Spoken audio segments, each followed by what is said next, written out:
Welcome, scouting enthusiasts, to the tutorial on the spreadsheet portion of WatchDawg. Today I'll be taking you through how we do everything, how we analyze data, and how to input things.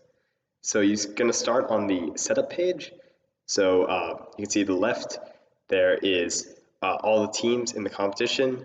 The spreadsheet can hold 100 teams total. For this example, we have only 7 though.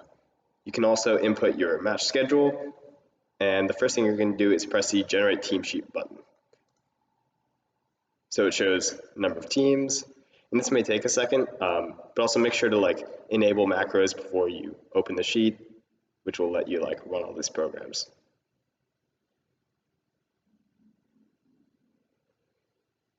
So these sheets we're generating store all the individual data for the teams, and we don't reference them, but it's useful to have a place to store everything and perform the calculations.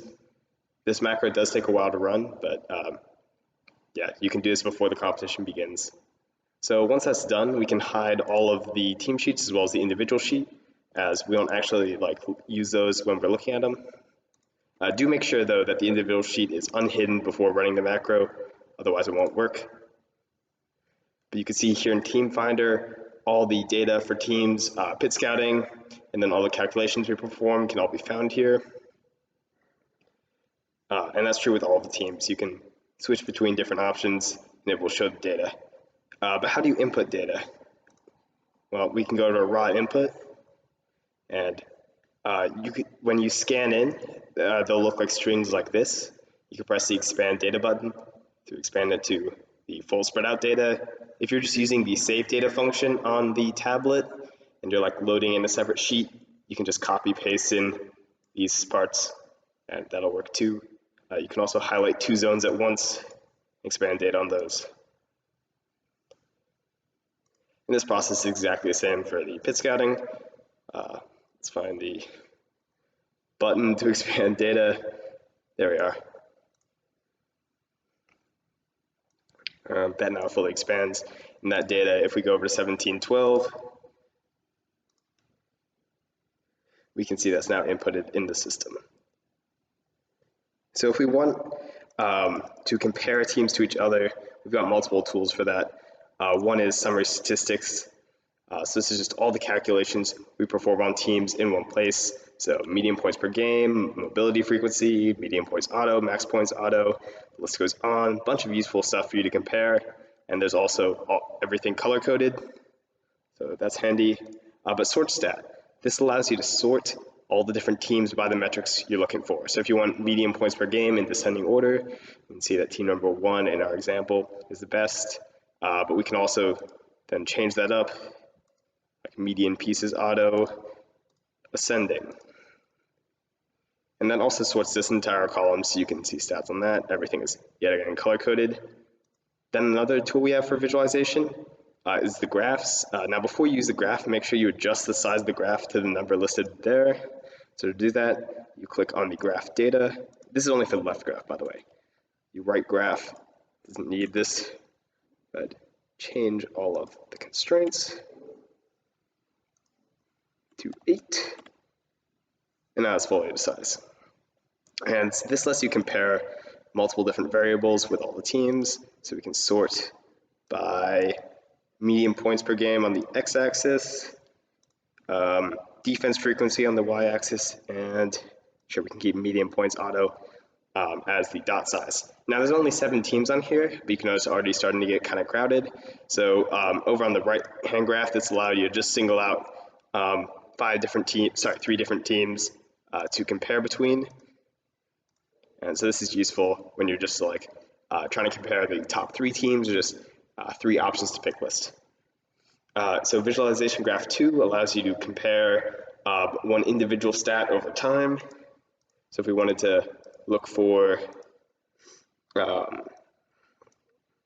points per game for team 1, you can see they've only played 2 games in our example, but they are declining, I guess, which would let you predict outcomes of future matches perhaps, or if they're improving, that would also affect things. And you can do this for all of the teams. Yeah, so yet again, only 2 games, but when you play all 12, you can get a better picture. And then finally, we have match planning. So when you input your match schedule over in setup, say you were team 1, these 2 and 3 are on your alliance, and you would fill out this full column with like all your matches, and then this extra space for playoff matches at the bottom. But you can now go over to match number, and if I select match number 1, it will pull up stats about, there we go, my alliance and my opponent. And we've provided a match strategy handout sheet, so you can copy all of this down on a piece of paper, hand this to your drive team, so they'll know your opposition's abilities, how they can score, and how your own alliance can score, so you can develop match strategy from there. So there's a few hidden sheets which are worth a mention. If you want to unhide, we can see defense by alliance, data accuracy checking, and visualization data. Visualization data just stores data for this graphs. There's nothing you need to worry about on there. So next, the data accuracy checking compares the scouted data to what the Blue Alliance has, and this hasn't been set up yet for this year. We'll have to update it for the new Blue Alliance template, but this essentially lets us know how much error there's been with our scouting data versus our actual data, and this gives both an overall overall error, but also we sort it for individual scouters. So not only do we have our scout leaderboard of who scouted the most, but we also have the most incorrect scouter, I guess, and the most correct scouter. Then next is defense by alliance. So this compares the amount an alliance scores when they're defended versus when they're not defended, and it reflects on every individual robot. So it lets us know how good of a defender a certain robot is, how many points they can prevent in a match, and this is useful, but the reason it's hidden is it's not in a particularly accessible state. So if you want the results, it's in sum stats and sort stats under median alliance effect and undefended alliance effect. Everything in the sheet is just calculations, but this essentially lets you know that Team 4 tends to prevent 18 points an alliance would have otherwise scored had they been defended by the median defender. And then undefended is if the alliance was just completely undefended. So if no one had been playing defense, but they would have scored 36.5 points more than they did when Team 4 defended them. So that's good to know, lets you sort out the best defense bots if that's what you're looking for. And I think that's it for today's tutorial on the spreadsheet. We'll have a series of videos going more in depth onto individual functions, as well as how our defense calculations work. But this is just a general overview of how to use the system, and I hope this helps.